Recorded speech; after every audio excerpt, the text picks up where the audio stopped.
सांसद ऋतुव्रत बनर्जी ने कहा कि हमारी पार्टी की तरफ से चुनाव के आयोग के दफ्तर में ज्ञापन सौंपा गया है। लौटकर हम लोग देख पा रहे हैं कि हमें कोई संसद में बोलने नहीं दे रहा है।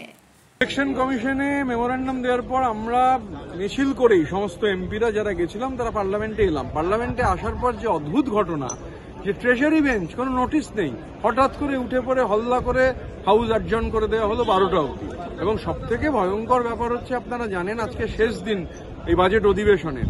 লাগাতার প্রথম দিন থেকে মমতা বন্দ্যোপাধ্যায় এই যে ইস্যু তুলেছিলেন 27শে ফেব্রুয়ারি, বিশেষ করে ডুপ্লিকেট এপিক কার্ডের বিষয়টি, এই ডুপ্লিকেট এপিক কার্ডের বিষয় হরিয়ানার নাম, গুজরাটের নাম, পশ্চিমবঙ্গের এপিক কার্ড সেই নাম্বারের সঙ্গে মিলে যাচ্ছে। আমরা লাগাতার সমস্ত বিরোধীরা একযোগে হচ্ছে নোটিশ দিয়েছেন, একযোগে আলোচনা করেছেন। সরকার একবারের জন্য গোটা সেশনে, গোটা অধিবেশনে একদিনের জন্য এই আলোচনা অ্যালাউ করলেন না। এগুলো গণতন্ত্রের জন্য খুবই ক্ষতিকারক। এবং আধার এবং এপিক কার্ড সংযুক্তিকরণ ভয়ঙ্কর ব্যাপার, কারণ আধার এবং এপিক দুটোই হচ্ছে কেন্দ্রীয় সরকারের অধীনস্থ স্ট্যাটুটারি বডি, বিধিবদ্ধ কর্তৃপক্ষ।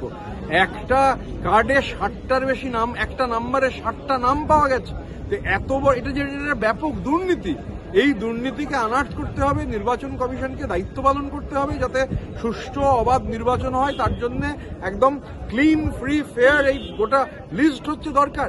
এই লিস্টের যে লিস্ট নিয়ে हर खबर स्पष्टता के साथ जानने के लिए बने रहिए स्पष्टता न्यूज चैनल पर और स्पष्टता न्यूज चैनल को लाइक, कमेंट और सब्सक्राइब अवश्य करें।